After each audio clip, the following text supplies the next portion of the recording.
Muito bem, pessoal, de volta com você que acompanha o LAC Concursos e nós continuamos abordando a obra Novos Temas nas aulas de História. Vamos então para a nossa parte 2, a missão. Vamos falar sobre temas importantes que fazem parte da nossa pauta, fazem parte do nosso trabalho enquanto historiadores, enquanto professores de história, da nossa labuta cotidiana na sala de aula. Globalização. Globalização é um tema bastante trabalhado nas aulas de história, nas aulas de geografia, nas aulas de sociologia. É um tema atual e um tema importantíssimo. Em especial, vamos trabalhar alguns aspectos relativos às desvantagens da globalização. Alguns aspectos negativos da globalização, que a gente sabe que a globalização é o atual estágio de desenvolvimento da economia capitalista. A gente sabe muito bem que o atual estágio é marcado pelo desenvolvimento dos meios de comunicação, pelo desenvolvimento dos meios de transporte, pela rápida difusão dos capitais que circulam pelo mundo nas mais diferentes bolsas de valores por conta desses avanços alcançados nos meios de comunicação, sobretudo com a internet. Nós sabemos que nós temos uma série de redes sociais que marcam uma nova sociabilidade humana. Nós sabemos que temos aspectos importantes da globalização que influenciam na nossa própria vida cotidiana. O uso do celular, o uso da internet, inclusive para fazer pesquisas, para se relacionar, para fazer compras e várias outras atividades. Porém, não podemos desconsiderar que a globalização também traz uma série de efeitos negativos. E são justamente esses efeitos que nós vamos tratar na aula de hoje. Olha aqui algumas das desvantagens da globalização. Crises financeiras internacionais. Então, ao mesmo tempo que a globalização permite uma mais rápida, uma maior circulação de capitais pelo mundo, uma maior integração das economias dos mais diferentes países do mundo, ela permite também que a crise se espalhe de forma mais rápida ainda. Crises financeiras internacionais, crises nos países em desenvolvimento, que são os que mais sofrem com esses efeitos, aumento do desemprego em escala global. Afinal de contas, uma das grandes características do processo de globalização é o desenvolvimento da tecnologia, o desenvolvimento da robótica. Então, é evidente que isso diminui os postos de trabalho, sobretudo na indústria. Logicamente que isso vai acabar gerando o aumento do desemprego na escala global. Outro aspecto negativo da globalização, a uniformização dos costumes e dos valores, por influência, basicamente, dos meios de comunicação, a televisão, o cinema, a propaganda, as redes sociais, vão acabar contribuindo para uma uniformização de hábitos, de práticas, de costumes e valores. A exclusão social é outra característica, é outra consequência negativa, porque a globalização não acontece de forma homogênea nas mais variadas partes do mundo. A globalização definitivamente não encontra-se no mesmo ritmo nos mais variados países do globo. Então, isso acaba gerando exclusão social. E outro aspecto negativo da globalização, os danos ambientais, os prejuízos causados ao meio ambiente, poluição das águas, dos rios, dos mares e oceanos, a poluição do solo, a poluição dos recursos hídricos pela utilização de agrotóxicos. Nós temos também a poluição do ar, a devastação, não é? Para o avanço da fronteira agrícola, acaba contribuindo aí para o desmatamento. Então, temos grandes danos ao meio ambiente que são também efeitos negativos da globalização. Vamos conferir uma questão relativa a isso, a partir de um fragmento que foi extraído da obra Novos Temas nas Aulas de História. Muito bem, olha só a citação que aqui temos. É verdade que a globalização afeta cada quilômetro quadrado da superfície terrestre, aumentando a pressão sobre as culturas tradicionais e sobre as regiões. A compreensão do espaço-tempo que a globalização produz tem o efeito de tornar cada canto do mundo muito parecido com os demais. Mas também é verdade que ela faz isso de maneira desigual. Os impactos da globalização não desencadeiam processos iguais no Brasil e na China, no interior mineiro ou na metrópole paulista. Então, o que a gente acabou de falar agora há pouco, o ritmo da globalização é diferente. Os níveis de globalização são diferentes, mudam de uma região para outra, mudam de um país para outro. Citou exemplo aí, o ritmo da globalização no Brasil não é o mesmo ritmo da China, que hoje é a segunda economia global. O ritmo da globalização na região do Triângulo Mineiro não é o mesmo da metrópole paulista. A globalização tem seus efeitos negativos. A globalização também gera exclusão, também aumenta as desigualdades regionais e as desigualdades sociais, porque é evidente que não são todos os que têm acesso aos benefícios desta globalização. Partindo das considerações descritas no texto, o autor afirma que, alternativa A, os impactos da globalização desencadeiam processos diferenciados nas várias regiões do planeta. Perfeito.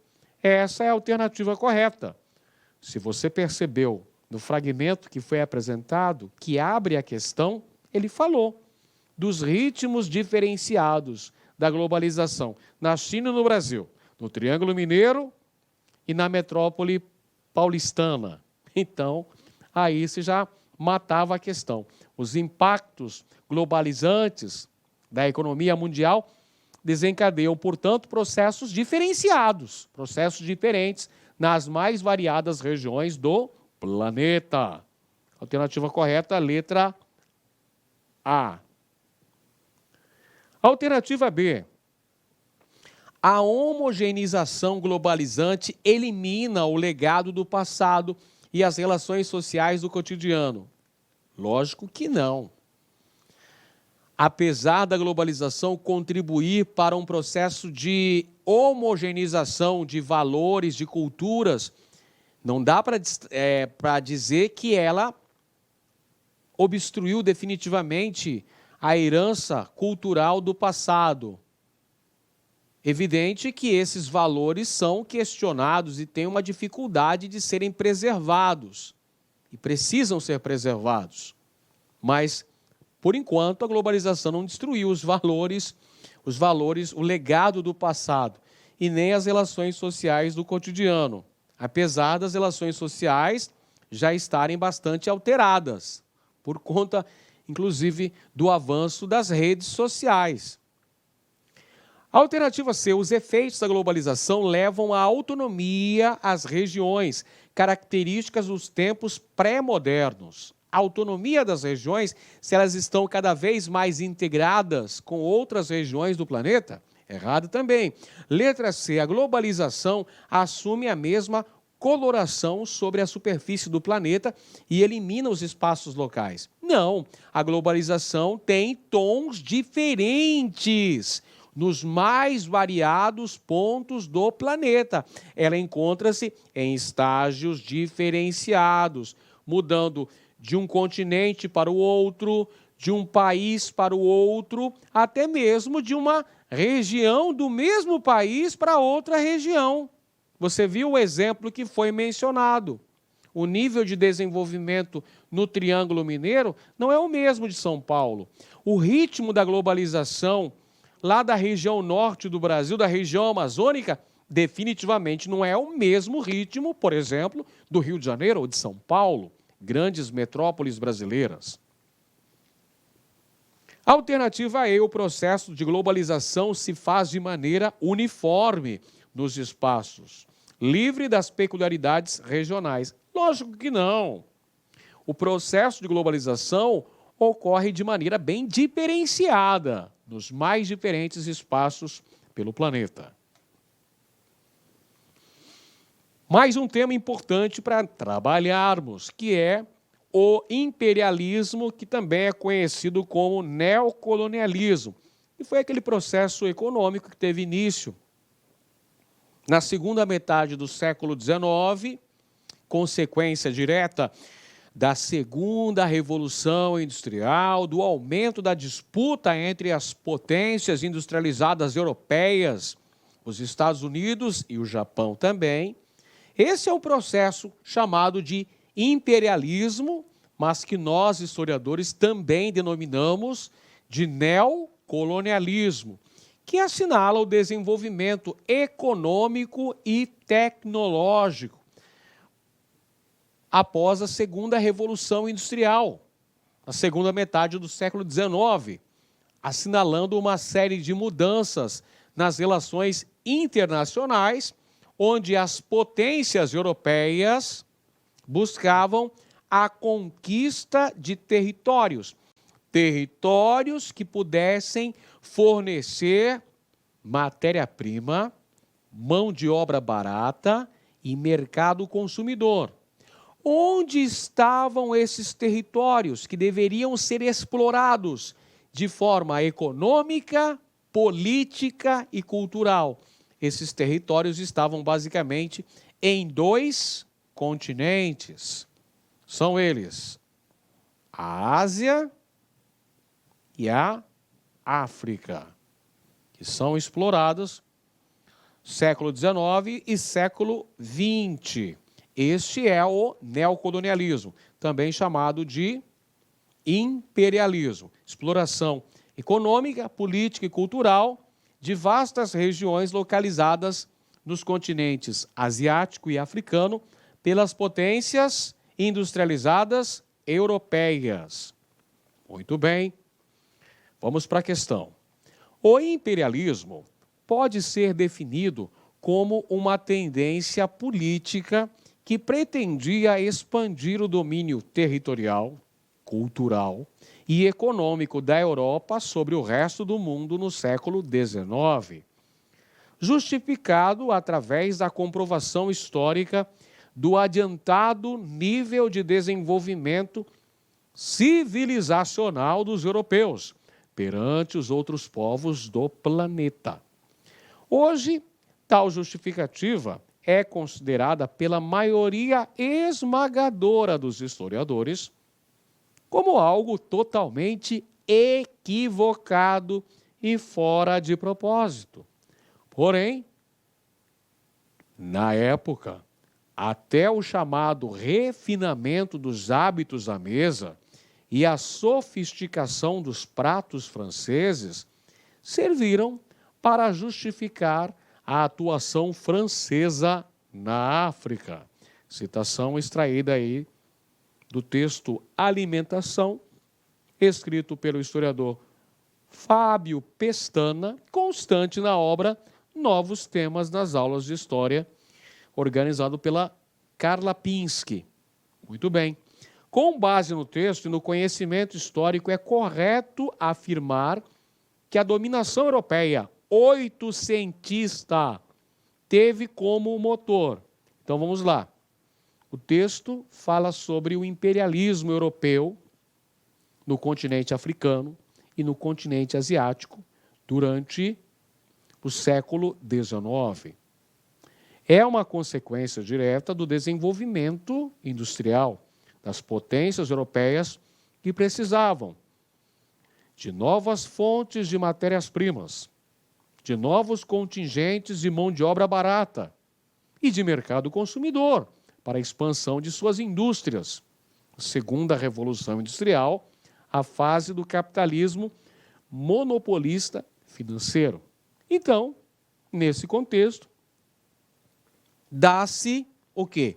A exploração econômica, política e cultural desses continentes que eram considerados, à época, atrasados.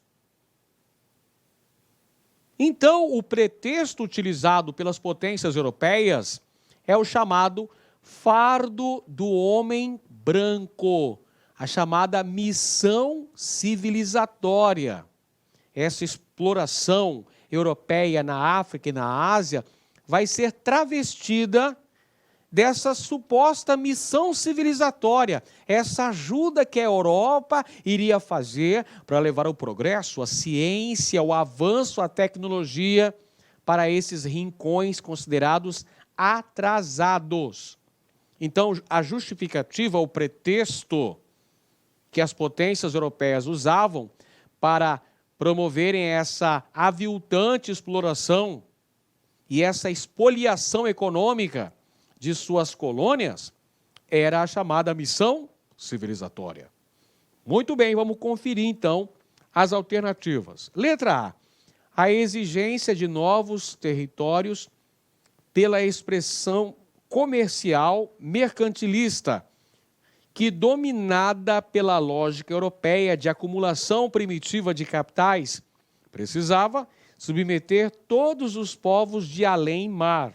Bom, este não é o contexto histórico em que deu-se o imperialismo.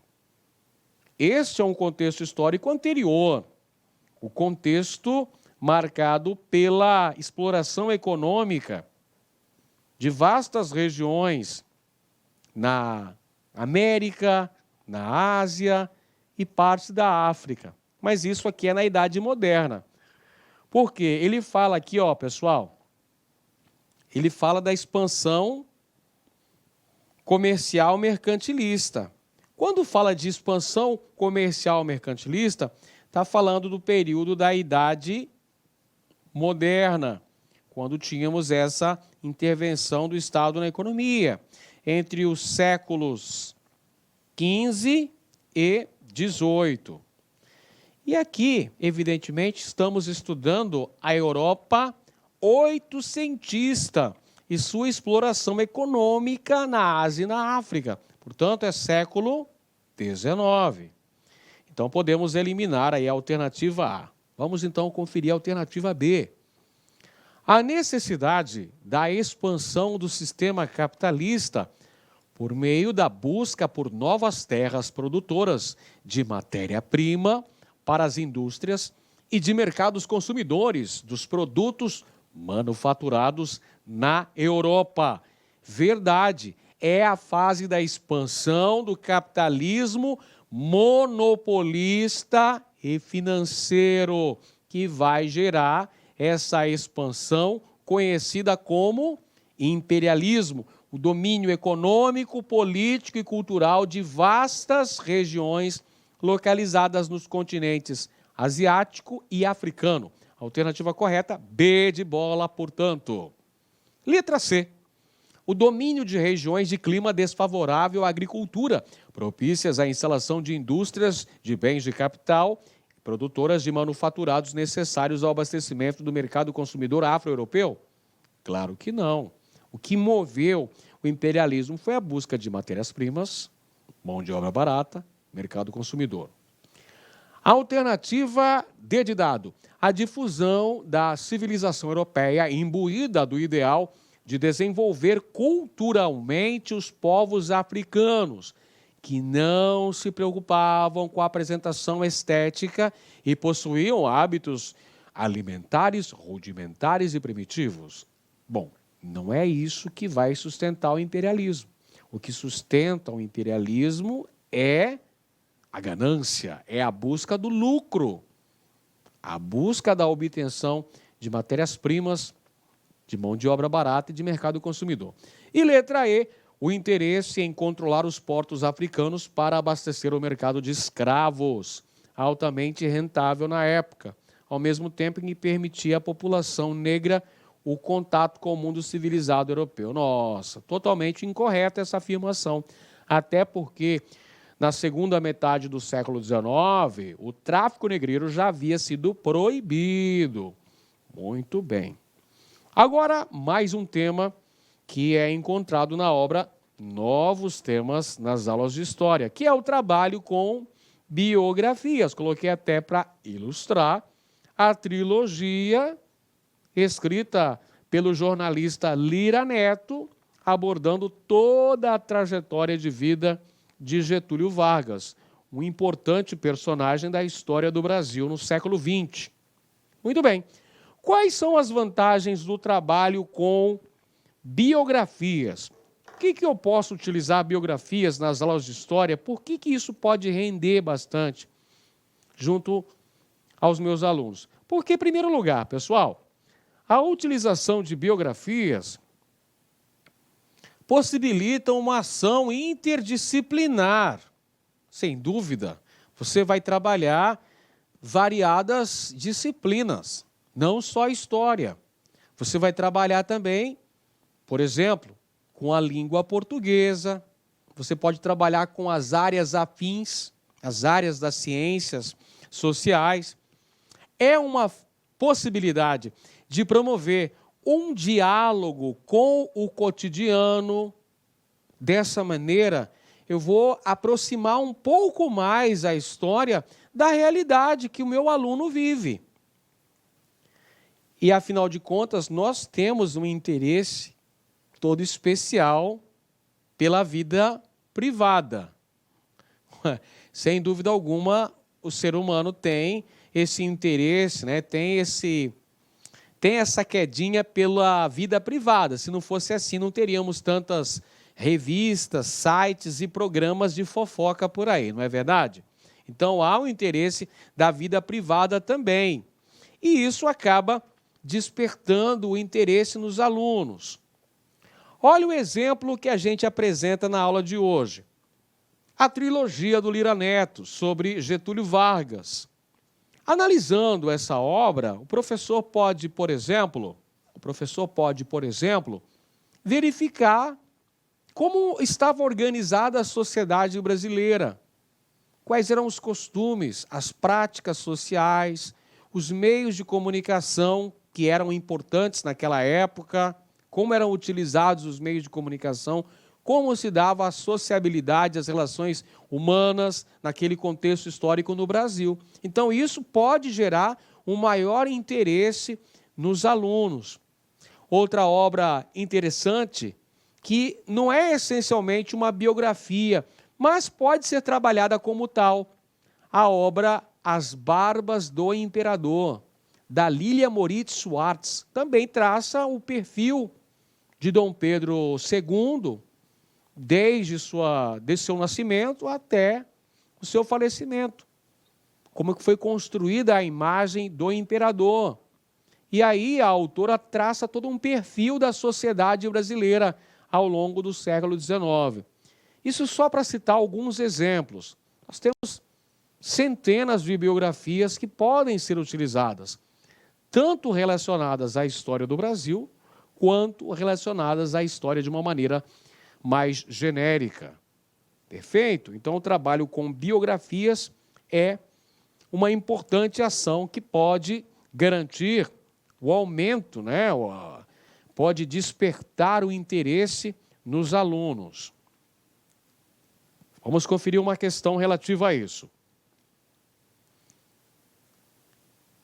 E ser um gênero de fronteira interdisciplinar é uma das características que tornam a biografia um instrumento que oferece possibilidades para a sala de aula. A outra é o seu diálogo com o cotidiano e com o generalizado interesse pela vida privada, que reside em todos nós. Olha, uma citação tirada do livro Novos Temas nas Salas de Aula, escrito por Kalina Vanderlei Silva, que trabalha com biografias nessa obra. Como é que o professor pode levar biografias para a sala de aula?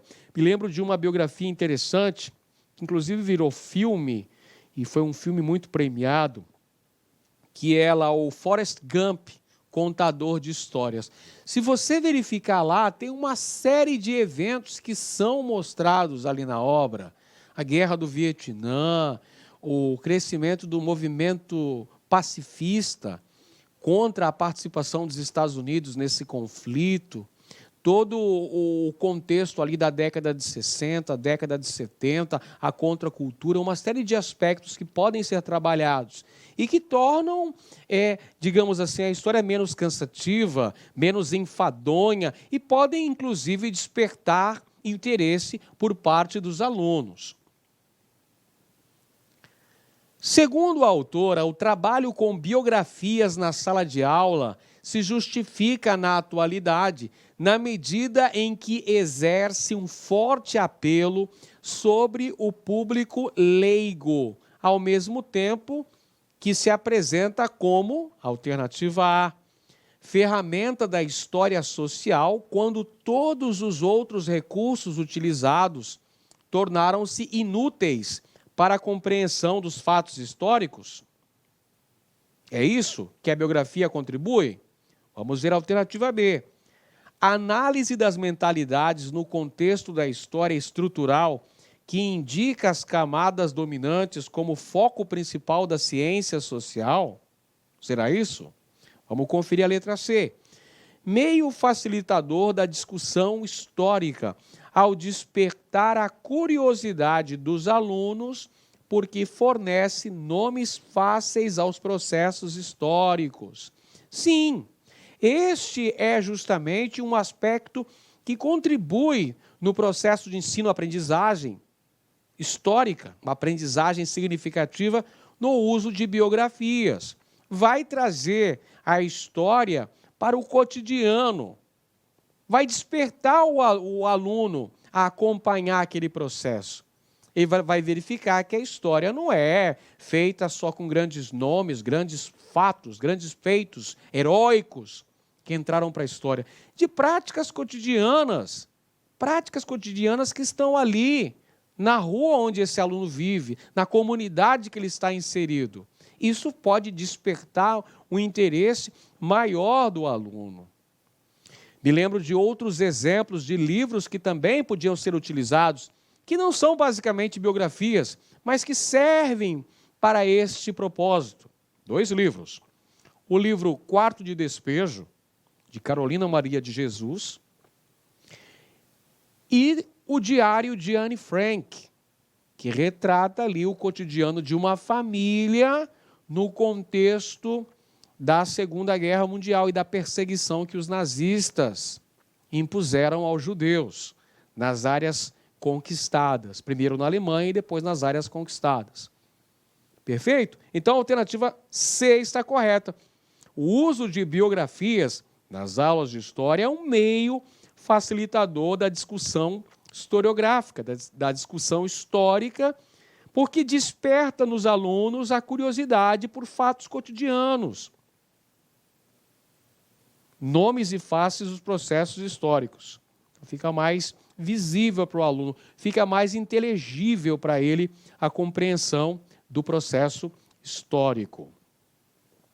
Temos ainda a alternativa D, elemento de culto aos heróis ao resgatar a historiografia positivista do século XIX, voltada para os feitos dos grandes homens. Definitivamente, é claro que não é assim que você, meu colega professor de história, trabalha em sala de aula. Definitivamente não é assim, né?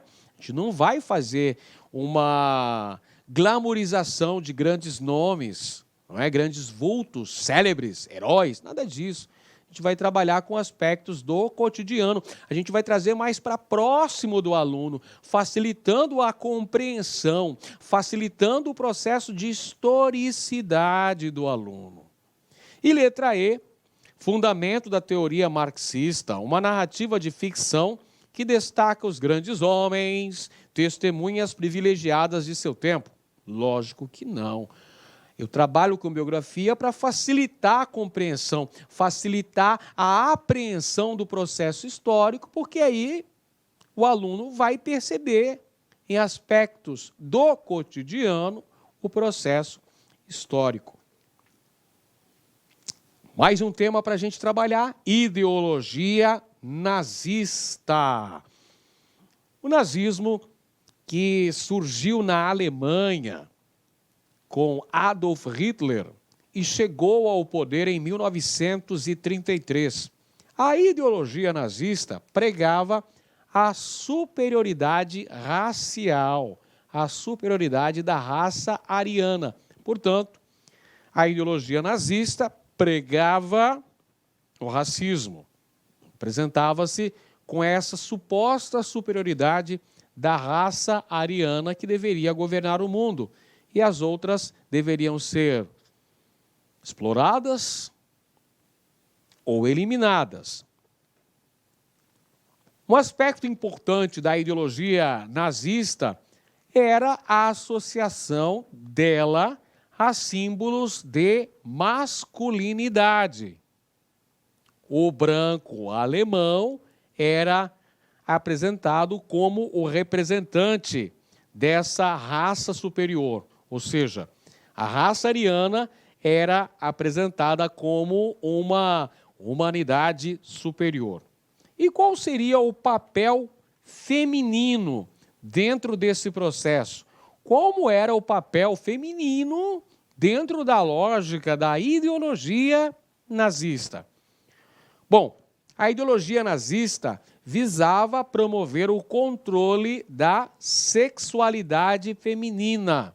Controle da sexualidade feminina e promover uma política de natalidade. Ou seja, o papel da mulher era a geração de filhos. Filhos que pudessem ser soldados do exército nazista.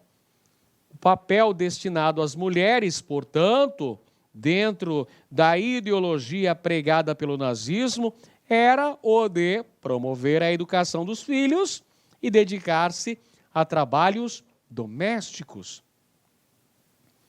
Além disso, em relação às mulheres consideradas inferiores, era destinado o extermínio nos campos de concentração, a exemplo do que ocorreu com Anne Frank, que nós já mencionamos na aula de hoje. Vamos para a questão aqui, pessoal.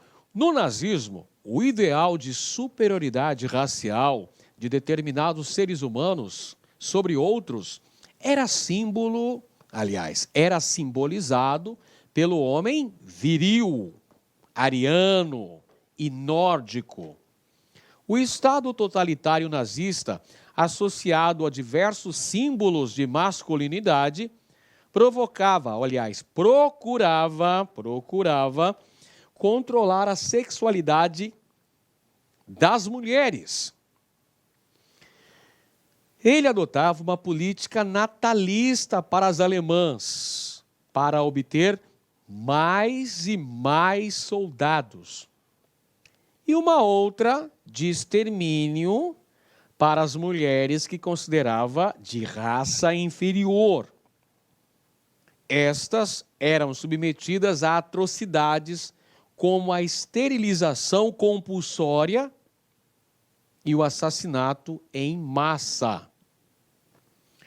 O domínio nazista nos apresenta um exemplo bastante nítido da utilização de concepções de gênero para legitimar relações de poder.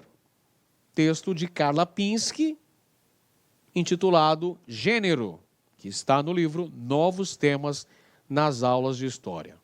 O texto remete a um período da história em que o papel da mulher era... Qual era o papel da mulher dentro do contexto do regime nazista na Alemanha, comandado por Adolf Hitler entre 1933 e 1945? Qual era o papel? Alternativa A, procriar, ensinar os valores fundamentais da nação, reservando-se aos trabalhos domésticos. Foi justamente o que nós apresentamos no início da questão. Alternativa correta, letra A. Muito bem. Alternativa B. Estimular a pesquisa dos biólogos e cientistas obtendo os meios de previsão do sexo das crianças? Não era essa a função das mulheres na Alemanha nazista. O papel era de procriação e educação dos filhos. Letra C. Divulgar a fé nazista, arquitetada pelo partido no poder, estabelecendo uma nova ordem burguesa? Não era essa a tarefa das mulheres alemãs durante o nazismo. Letra D. Realizar um trabalho classificado de utilidade pública, considerando que eram responsáveis pela política? Não, um papel subserviente da mulher. Letra D. Compreender e transmitir o cientificismo biológico, atrelando a ciência à conquista do espaço vital? Não, uma tarefa da mulher é uma política de natalidade, uma política de geração de filhos, mais e mais filhos para o exército alemão, educando os valores da nação e dedicando-se aos afazeres domésticos. Além disso, o Estado totalitário nazista tentava também controlar a própria sexualidade das mulheres. Você viu no texto que as mulheres das chamadas raças inferiores eram submetidas à esterilização ou exterminadas nos campos de concentração, nos assassinatos em massa que eram realizados nesses campos de concentração e extermínio. Beleza, pessoal? Um grande abraço para você e até a próxima.